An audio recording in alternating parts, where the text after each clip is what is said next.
My brother's voice sliced across the ballroom like someone dragging a fork over fine china. This is my stinky sister. No real job, no future, just a manual laborer. 200 people in tailored suits turned toward me. Champagne flutes hovered midair, someone actually gasped.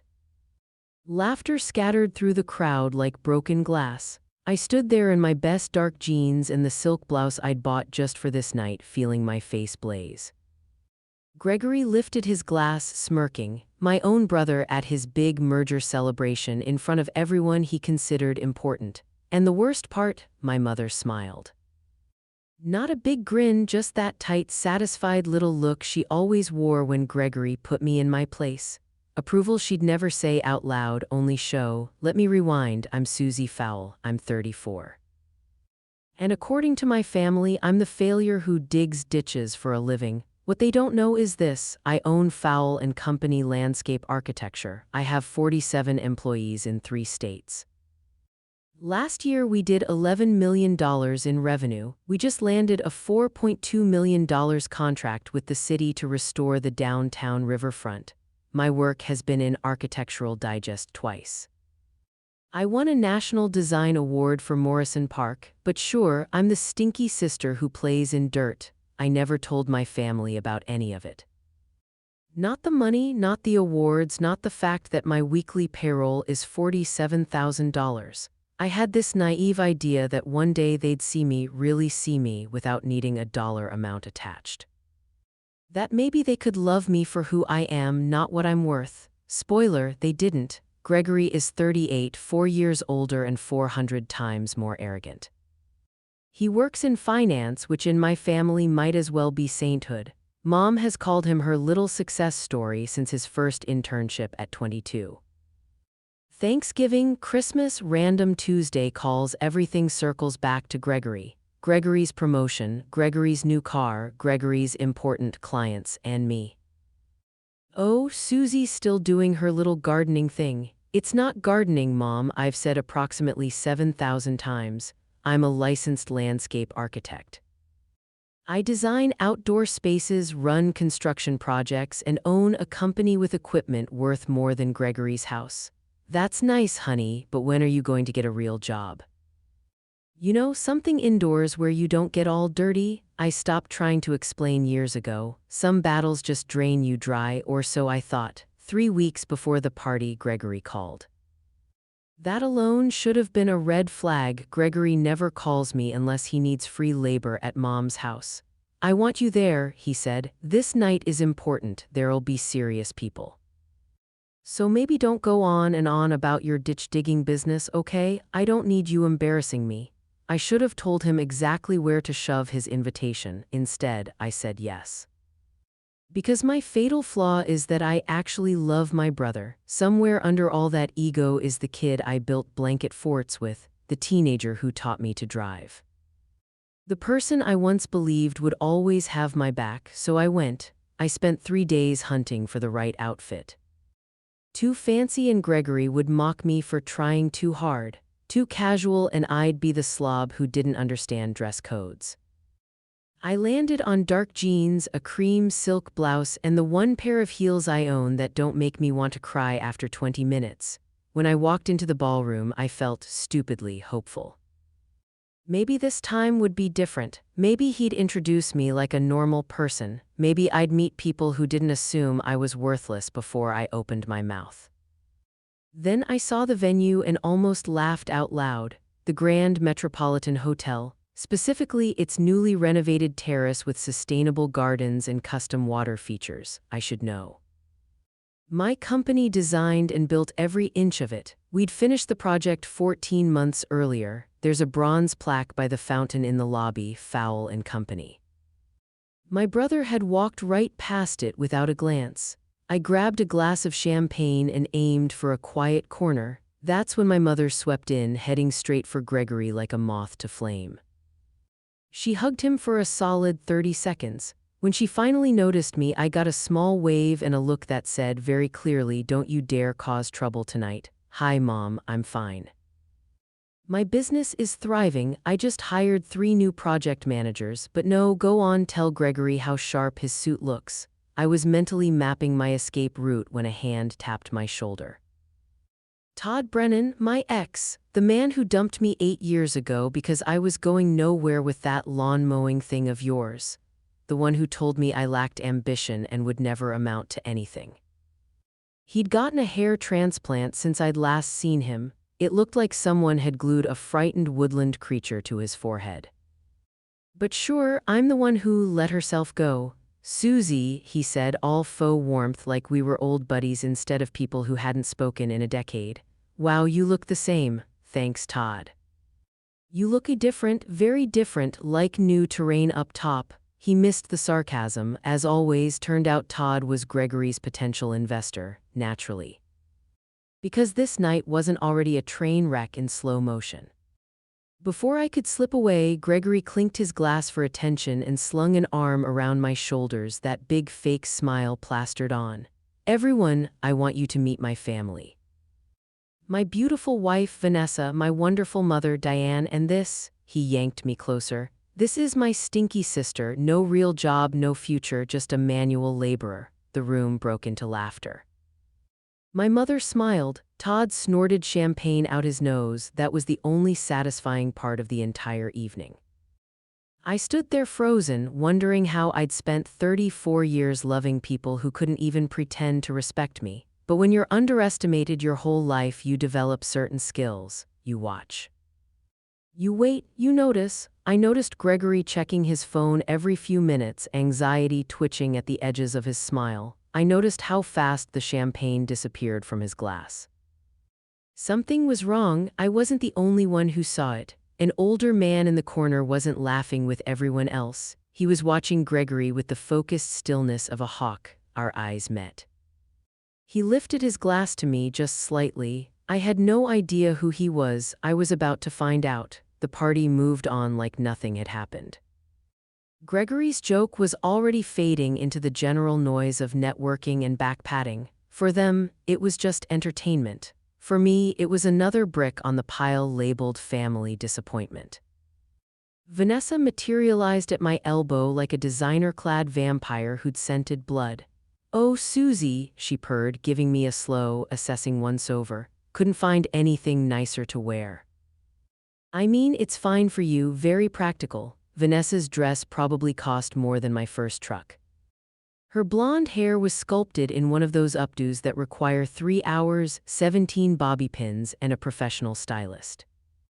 She looked like she'd stepped off the cover of a magazine called Women Who Married for Money Monthly. "Thanks, Vanessa, I love your dress." "Very tight?" She blinked, unsure whether I'd complimented or insulted her. Vanessa never quite knows what to do with me. I count that as a personal victory. The next hour was social torture. Todd kept appearing at my elbow, dropping helpful suggestions about how I should really think about a career change before it's too late. My mother cornered me twice to remind me Gregory was nervous and I should be supportive. Instead of sulking in corners, Gregory strutted around like a peacock who discovered smugness was a renewable resource. I kept watching. Gregory's pitch to Todd and a handful of other moneyed types was flashy but vague. Lots of growth and opportunity, very few actual numbers. The executives from the firm he was supposedly merging into, Richard and Sandra, looked polished and confident, but they kept trading the kind of tight looks that say, "Are you hearing what I'm hearing?" You don't grow a company to 8 figures without learning to read a room. And this room was reading Gregory as a man trying way too hard to sell something that should sell itself. That's when I noticed Dad. He was slumped in a chair by the window, looking smaller than I remembered. When had he gotten so thin? He'd always seemed solid, unshakable, 72 on paper, but eternal in that sturdy Dad way. Now his suit sagged on him like it belonged to someone else. Confusion clouded his face. Mom hovered over him, talking in that sharp, scolding whisper she uses when she's annoyed. Dad just nodded, not really present. I headed his way. Gregory cut me off. "Not now," he hissed. "Dad's fine." "Don't make a scene." "I'm not making a scene. I'm saying hi to our father. Later, I need you to mingle. Todd thinks you might be a good contact for some of his lower-tier clients." Small landscaping jobs and such be good for you to get something on your resume. I own a company, Gregory. My resume is not blank. He waved that away like a fly. You know what I mean. Real experience, don't be difficult. I let myself be steered back toward Todd because I was too stunned to argue. Lower tier clients, small jobs. My company had just finished the grounds for the governor's mansion, but yes, let's start me at the bottom. Todd launched into a speech about his investment philosophy while I silently calculated how many of his clients' portfolios I could buy outright. Answer: most of them. You know, Susie, he said, leaning in like he was granting me a boon, I always knew you had potential, you just needed direction. If you'd stayed with me, I could have helped you become something. I became something without you, Todd, that's kind of the point. He laughed, assuming I was joking. That's always been your problem. No sense of what you could achieve with the right guidance. I was about to explain exactly where he could put his guidance when Vanessa's voice cut through the crowd from the bar area. Oh, Susie. She's sweet, really, a bit simple. She digs holes for a living. I keep telling Gregory he should help her find a real career, but you know how family is. You just can't choose them. Polite, tinkling laughter answered her, the kind that agrees without committing. My mother stood in that circle. She didn't laugh, but she didn't say a word in my defense. She just examined the ceiling like it was a newly discovered masterpiece. Something inside me cracked. Not shattered, I'd had too much practice for that, but cracked like ice right before it gives way. I needed air. I slipped onto the terrace, my terrace. The one my company had dreamed up, drawn, and built. Cool evening air wrapped around me. The jasmine we'd planted in raised beds perfumed the space. The water feature murmured softly. Out here, surrounded by my work, I finally felt like myself again. The glass doors opened behind me. The older gentleman from earlier stepped out, tall and silver-haired, wearing the kind of expensive casual clothes that say, I no longer need to impress anyone. His watch probably cost more than my first 3 years in business earned. Beautiful work, he said, nodding toward the garden beds, especially the water feature. Very sophisticated design. Thank you. You did this, didn't you? This terrace, I blinked. How did you know? I recognized the style. Morrison Park, yes. You used the same stone blend in the retaining wall. I stared. How do you know about Morrison Park? Because I read, he said simply. And because your project won a National Design Award last year, there was a very nice spread in Architectural Digest. Susie Fowle, founder of Fowle & Company. He held out his hand. Warren Beckford, I shook it, still trying to catch up. Should I know who you are? Probably not. I'm retired, investment banking, 40 years. He chuckled softly. But I know your brother's type. I also know his company. My stomach tightened. What does that mean? Warren looked through the glass at Gregory, still working the room with that too bright grin. Your brother is in trouble, he said quietly. His firm is under federal investigation, securities fraud. The merger he keeps crowing about isn't a promotion, it's an escape hatch. He's trying to jump ship before the story hits the press. The floor tilted under me. No, Gregory, no, he's the golden child. Mom's success story. The investigation's been live for 8 months, Warren said. I still have friends in the industry. The firm he's joining is essentially paying for his silence, but they don't know what I know. He paused. And I'm guessing they don't know what you know either. What I know, Warren's gaze drifted back inside to where my father still sat alone by the window. Your father looks worried, lost. Has Gregory been helping him with his finances? The crack inside me widened. How did you know that? I didn't, Warren said, but I've seen the pattern. When men like your brother start to feel the walls closing in, they tap the people who trust them most. Parents, spouses, siblings. He handed me his card. Look into it, quietly. If what I suspect is true, your brother's little empire of lies is about to collapse. The only question is who gets buried. He left me there on my own terrace, surrounded by proof of my success. With a sinking certainty that everything I thought I knew about my family was about to change. Gregory wasn't the success story, he was the con man, and my father might be his mark. I didn't sleep that night. I lay in bed staring at the ceiling, Warren's card on my nightstand like a live grenade. Federal investigation, securities fraud. Gregory was arrogant, dismissive, cruel even, but a criminal. That felt like a stretch until I pictured Dad at the party. The confusion, the way his suit hung off him, Mom snapping at him like he was a misbehaving child. I've survived in construction by trusting my instincts. When a contractor lies about materials, you feel it. When a client's hiding budget problems, you know before they admit it. My whole body was screaming that something was very wrong. By 6 a.m., I gave up on pretending to sleep and did what I always do when I need to think. I drove to a job site. We were installing a Japanese garden for a tech executive in the suburbs. Watching my crew work always calms me down. I parked in my 10-year-old Chevy Silverado 200,000 miles, dent in the tailgate from the time my foreman backed into a boulder. I love that truck.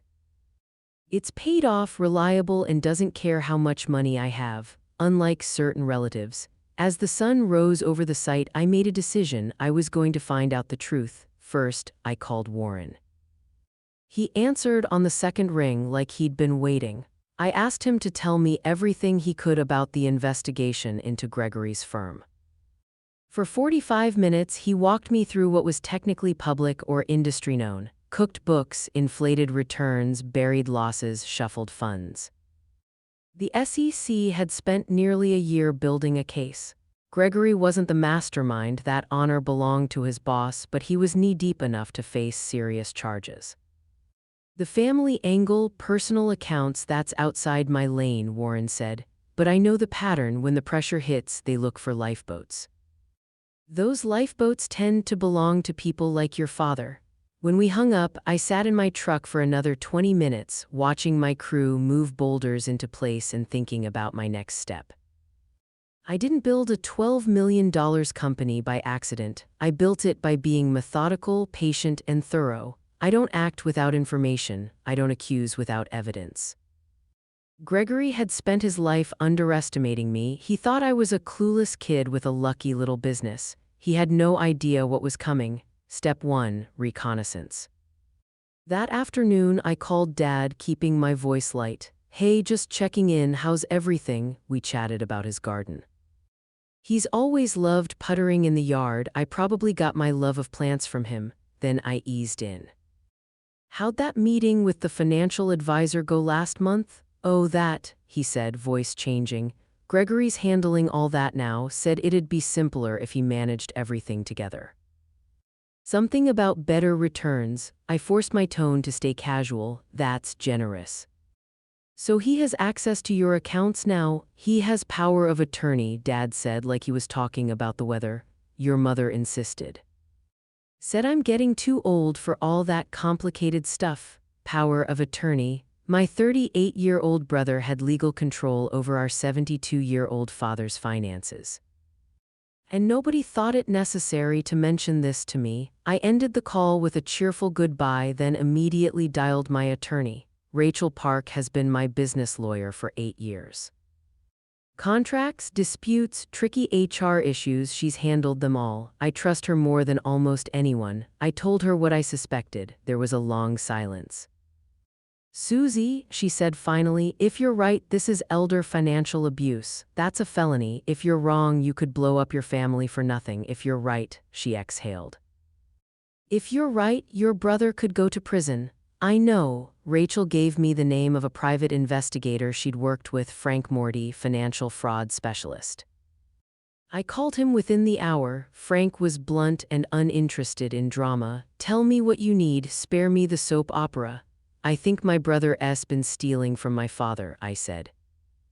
I need proof. He promised preliminary findings in 2 weeks and warned I might not like what he found. I told him I understood. I didn't, not really. While Frank dug through records, I started my own paper trail. I called the city assessor's office. Dad's house, our childhood home, had been paid off since I was in high school. Now there was a new $200,000 lien filed 6 months ago. My hands shook as I hung up. I researched the firm Gregory was merging into. They were legitimate and highly regarded and notoriously cautious. Their due diligence on partners was legendary: background checks, audits, forensic accounting, which meant either they hadn't finished looking at Gregory yet or someone had fed them sanitized data. Warren had mentioned his industry contacts. I wondered just how far his influence still reached. 3 days after the party, I drove out to see my parents. Not to confront anyone, I wasn't ready for that. I needed to see Dad with my own eyes. He was worse. He lost track of the day mid-sentence. He couldn't remember whether he'd eaten. Mom talked over him constantly, answering for him like he was an unruly toddler. When I finally got him alone for 5 minutes while Mom was in the kitchen, I asked straight out about his money. He looked confused, like I'd asked him to recite calculus. "I don't know, honey. Gregory says everything's fine. He's taking care of it. Do you know how much you have in retirement, Dad?" He didn't. "Do you know which bank your accounts are with?" He didn't know that either. "Gregory takes care of everything," he repeated, as if that solved it. "Gregory knows what he's doing." I left their house with tears burning my eyes and fury lodged in my throat. My brother had taken our father's trust, his aging mind, his belief that family wouldn't hurt him, and turned all of it into a personal ATM. 2 weeks later, Frank called. His report was worse than anything I'd imagined. Over the past 2 years, Gregory had transferred $340,000 from Dad's accounts into his own. He'd taken out that $200,000 loan against the house with Dad's barely there understanding of what he was signing. He'd even cashed out a life insurance policy meant for Mom if anything happened to Dad. Total, over $500,000. My father worked 40 years as an electrician. He saved. He skipped vacations. He drove the same truck for 20 years, all to build a nest egg so he and Mom could retire in peace. Gregory had emptied it. I sat in my office, Frank's report spread out before me. Through the window, I could see the yard full of equipment, the trucks with my logo, my people moving through their day, 47 employees. Millions in contracts, a reputation I'd built shovel by shovel, blueprint by blueprint. Gregory had never done a day of that kind of work in his life. He just took. His taking was about to end. I called Rachel, then Warren, then Jerome Williams, my contact at the FBI's Financial Crimes Division, the one I'd met when we landscaped the federal building downtown. Jerome listened as I laid it all out. "Ms. Fowle," he said, "what you're describing with your father is separate from the securities fraud case we're already building. That's state-level elder abuse. But given the overlap, we can coordinate. What do you need from me?" "We've been on your brother's firm for months," he said. "We have evidence of falsified reports, misused client funds, cooked books. Your brother isn't the top of the food chain, but he's complicit enough. We want to move on all the key players at once so nobody can destroy evidence or run." He paused. "Your evidence about his father adds another layer, but it also complicates the timing. We'll need a controlled environment, somewhere we know he'll be." I thought of Gregory at the party, bragging about the family dinner he was planning next month to celebrate his merger. His new partners would be there. He wanted the family to show off. "What if I can promise you exactly where he'll be?" I said, "on a specific night with his new partners sitting across from him." A beat of silence. "Tell me more." Over the next 2 weeks, I transformed into the most supportive sister on earth. I called to gush about his merger.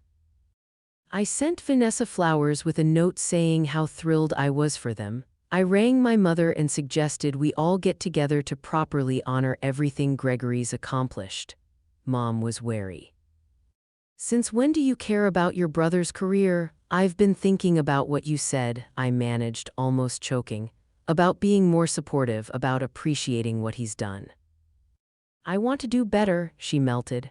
"Oh, Susie, that's so mature of you. Gregory will be so pleased." He was pleased enough to call me himself for the first time in about 3 years. "Susie, this is great," he said. "Really great. I'm glad you're finally coming around. The dinner's important. My new partners will be there." I need the family not to embarrass me. I'll be on my best behavior, I promised. I didn't mention that I'd invited Warren as my plus one. When I called him with the plan, he sounded almost delighted. I've waited 40 years to watch a man like your brother get what's coming to him. Consider me there. Warren, in turn, made a few strategic calls to the firm Gregory was merging into. He didn't tell them everything, just enough to make them curious. Just enough to trigger a quiet, independent peek at Gregory's numbers. While the FBI set up their end agents in plain clothes, coordination with state authorities, I handled mine. I spent a weekend with my accountant combing through my finances. Fowle and Company was valued at $12 million. My personal savings, investments, and property totaled about $3 million.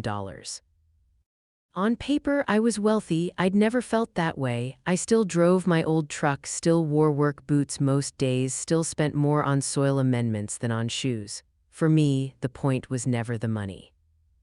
It was building something real, but now money mattered. I was going to use mine to repair what Gregory had broken. I set up a trust fund for Dad's care. I arranged to pay off the fraudulent lien on my parents' house. I hired an elder law attorney to help establish proper safeguards around Dad's finances so no one could exploit him again. When this was done, Dad would be protected, Mom would be secure, and Gregory would face his consequences. The night before the dinner, my phone rang. Gregory. His voice sounded strained, frayed at the edges. Susie, I need a favor and I need you not to ask questions. What kind of favor? I need to borrow some money, just $50,000. I'll pay you back in a month tops, I swear. I kept my tone neutral despite my racing heart. $50,000 is a lot, Gregory. I know, I'm in a tight spot. Some investments didn't pan out. It's temporary. Once the merger closes, everything's fine. I just have to get through the next few weeks. He was scared. For the first time in his life, the golden child sounded very, very human. I'll have to think about it, I said. I don't exactly have that kind of cash stuffed under my mattress. Oh, come on, Susie. I know you've done okay with your little business. You must have something saved. Even while begging for money, he couldn't resist the jab. I'll think about it, I repeated. We can talk after dinner tomorrow. He thanked me profusely. Gregory has never thanked me for anything. I hung up, sat in the dark with my cat, Biscuit, purring on my lap, and let the quiet settle. Tomorrow, everything would change. Gregory thought he was walking into a family celebration and a $50,000 lifeline from his stinky little sister. What he was actually walking into was the end of the world he'd built on lies. Carmichael's was glowing that night, soft lighting, white tablecloths, fresh flowers, the low murmur of expensive conversation. I'd done some consultation on their patio garden 2 years earlier and negotiated a lifetime discount on their wine list as part of my fee, strategic investments. I wore my best dress, a simple navy sheath I'd bought for an awards ceremony, and heels I could survive in. I even put on real jewelry. Gregory barely glanced at me when I arrived. There you are, he said, already scanning the room for more important people. You look fine, so about that thing we talked about, we'll discuss it after dinner, I said. Let's not make tonight about money. He was almost vibrating with impatience but forced a smile. Right, family first. The private dining room was filling up. Richard and Sandra, the merger partners, looked exactly like what they were, high-level corporate executives, polished, controlled, beige in the expensive way. Vanessa glittered in a dress that probably cost more than my first year's revenue. Mom sat with her chin lifted, radiating judgment. Dad looked lost but happy to be included. And Todd. Of course Todd was there, clinging to Gregory's orbit like a remora to a shark, still sporting that tragic hair transplant, still convinced he was the smartest voice in any room. He made a beeline for me. Susie, wow, you clean up nice. I almost didn't recognize you without the dirt. Thanks, Todd. I almost didn't recognize you with all that. He touched his hair uneasily. It's a new treatment, very cutting edge. It's certainly something, I said. Warren arrived right on time in a charcoal suit that broadcast quiet power. Richard and Sandra's eyes widened. Mr. Beckford, Richard said, I didn't realize you'd be joining us. Warren smiled pleasantly. Old friend of the Fowl family, Susie invited me. Gregory's face did a rapid cycle of colors. He hadn't known I knew Warren, he certainly hadn't expected this. That's a great, Gregory managed. The more the merrier. We took our seats. Wine was poured, appetizers arrived. Gregory stood to toast. Thank you all for being here, he began, wearing his most practiced smile. This merger represents everything I've worked for, a new chapter, proof that hard work and smart decisions pay off. He gestured around the table. I'm surrounded by the people who matter most. My beautiful wife, my wonderful mother, my new partners who I know will help us reach new heights. His gaze landed on me. And even my sister, who's finally beginning to appreciate what real success looks like. Some of us work with our hands, he said lightly. Some of us work with our minds. I've always believed the mind is the more valuable tool. Polite laughter rustled around the table. Mom beamed. Vanessa smirked. Todd actually winked at me as if we shared in the fun. I smiled serenely and sipped my wine. Gregory continued for another 5 smug minutes. His words were smooth, his hands trembled on the stem of his glass. Richard and Sandra kept exchanging looks. Warren watched like a man who'd seen this exact show more times than he could count. Finally, Gregory lifted his glass. To the future, everyone echoed. Before we drink to that, Warren said, rising slowly, I think your new partners should see something. He pulled a folder from his briefcase and slid it to Richard and Sandra. Gregory's color drained. What is that? What are you doing? A preliminary audit, Warren said calmly. Your new partners asked for it quietly last week after I suggested they look a bit more closely at the numbers. Richard opened the folder. His expression went from curious to chilled in seconds. Gregory, he said, voice flat, these figures don't match anything you showed us. These irregularities, that's a mistake, Gregory said quickly, his voice pitching higher. Those are old numbers. The current books are completely different. Sandra bent to read over Richard's shoulder. This shows systematic falsification going back 3 years. There are SEC violations all over this. The room went dead silent. Then Gregory's phone rang. He snatched it up like a lifeline. Hello? His face went white. What do you mean, at my house? What warrant? He froze, eyes darting to the doorway. 2 people had entered the dining room quietly. A man and a woman in dark suits with the calm, solid bearing you only see in federal agents. Gregory Fowle, the man said. I'm Agent Williams with the FBI. We'd like to speak with you about financial fraud and misappropriation of funds. Please come with us. Gregory's mouth opened and closed. This is insane. I haven't done anything wrong. The female agent produced another document. We're also executing a warrant related to elder financial abuse, specifically the unauthorized transfer of funds from the accounts of Harold Fowle, your father. Dad's head jerked up. What? What's happening? Mom's face went slack. Vanessa's champagne glass hovered midair. Even she had nothing to say. Gregory swung toward me, eyes blazing. You did this? I stood slowly, smoothing my dress. My legs felt strange but steady. No, Gregory, I said, you did this. I just made sure the right people saw it. I turned to the table, forcing my voice to stay even. My brother has stolen more than $340,000 from our father in the last 2 years. He took out loans against Dad's house without his informed consent. He cashed out a life insurance policy meant for my mother. He used Dad's trust and his declining memory to bankroll his lifestyle while his company fell apart. I looked at Richard and Sandra. Your merger would have made you accessories to his fraud. Warren just saved you. I looked at Mom. You put him in charge of Dad's money because you thought he was the successful one. Because you thought I was just the stinky daughter with no real job. Finally, I faced Gregory. I own a company worth $12 million. I employ 47 people. I just signed a $4.2 million contract with the city. I've been in Architectural Digest. I won a National Design Award. And I never told you because I wanted you to love me without turning me into a balance sheet. The room held its breath. But you didn't, I said quietly. You humiliated me, you dismissed me. And worst of all, you robbed the man who spent his life working so we could be okay. Gregory's face crumpled. Susie, please tell them this is a misunderstanding. Help me? Agent Williams stepped closer. Sir, we need to go now. As they led Gregory out, he looked back at me. The golden boy mask was gone. In its place was a small, terrified man.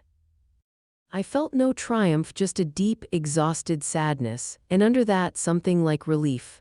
Vanessa shot to her feet, nearly overturning her chair. She grabbed her phone and hurried toward the door.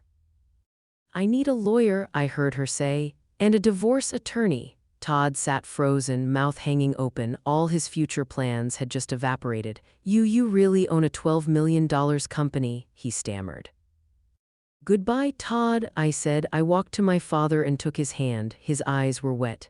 Susie, he whispered, I'm so sorry, I didn't know. I trusted him. I know, Dad, it's not your fault. I'm going to fix it. He squeezed my fingers weakly. You were always the good one, I should have seen it. Chaos churned around us, Mom sobbing, Richard and Sandra making panicked calls. Warren sipping his wine, calm as a man at the theater. Outside, Gregory climbed into an unmarked car, no handcuffs yet. But his career, his marriage, his reputation, his freedom, they were all already gone. The stinky sister had just pulled the rug out from under the golden child. 1 month later, I stood on the riverfront construction site in the pale morning light, watching my crew install the final water feature. The air smelled like damp earth and new beginnings. My boots were muddy, my hands were dirty. I had never felt more like myself. Gregory's arrest had made the local news. I turned down every interview. The federal securities fraud case and the state elder abuse charges were moving forward. His assets were frozen. His old firm had collapsed. The merger was dead on arrival. Vanessa filed for divorce 48 hours after that dinner. Last I heard, she was dating one of her divorce attorneys. Some people have a real talent for landing on their feet. Todd called twice, leaving increasingly anxious voicemails about how he'd always believed in me and maybe we should grab coffee. I deleted them both. Some bridges aren't worth rebuilding. They're better watched from a distance while you enjoy a good glass of wine. The money Gregory stole from Dad is being clawed back through the legal process. I didn't wait. I paid off the fraudulent lien on my parents' house immediately. I funded the trust for Dad's care myself. I hired a part-time caregiver to help Mom with his day-to-day needs. Dad's cognitive decline is real, but now that the financial chaos is gone, he's calmer. He spends most days in his garden, fussing over tomato plants and calling me just to chat. Those calls are my favorite part of the week. Mom and I had a hard conversation a few days after the arrest. She didn't apologize, that's not her style, but she did say something I never expected. I never understood what you did, she admitted. It just looked like a playing in dirt. Gregory explained things in ways I could grasp, numbers, titles. Words like portfolio and leverage. It sounded impressive. She hesitated. I should have asked you more questions. It wasn't forgiveness, but it was a beginning. Warren and I meet for lunch about once a week now. He stepped into a sort of mentor role, offering business advice, opening doors I didn't even know existed. He claims watching Gregory's downfall was the most entertainment he's had since retirement. He has a dark sense of humor. I appreciate that. My phone buzzed. A text from my foreman, ready for the final test. I walked to the control panel and flipped the switch. Water sprang into the air in perfectly timed arcs, catching the early sunlight, scattering tiny rainbows into the mist. My crew cheered. A few clapped me on the back. This is what I'd built. Not just fountains and gardens, but a company, jobs, spaces that would outlast all of us. Beauty drawn out of dirt and stone by patience, sweat, and stubbornness. Gregory had spent his career pushing numbers around a screen, creating nothing, building nothing, helping no one. In the end, he lost everything. I'd spent mine getting mud under my fingernails. Making something real, and in the end, I had everything that mattered. My phone rang, a new client asking about a $3 million commercial project. I looked down at my muddy boots, my calloused hands, my crew laughing nearby. Some people spend so much time looking down on others they never notice they're standing on quicksand. I answered the call with a smile. "This is Susie Fowle. How can I help you?"